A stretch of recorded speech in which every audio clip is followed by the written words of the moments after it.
Päivän mittaan pääkaupunkiseudulla on ripsonut jonkin verran vettä, mutta juuri nyt täällä ei sada. Pohjois-Karre on valmis.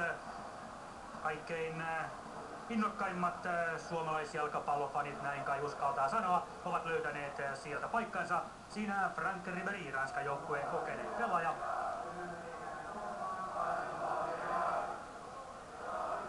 Tuttuun tapaan, kun kansainvälisestä ottelusta, karsintapelistä on kyse.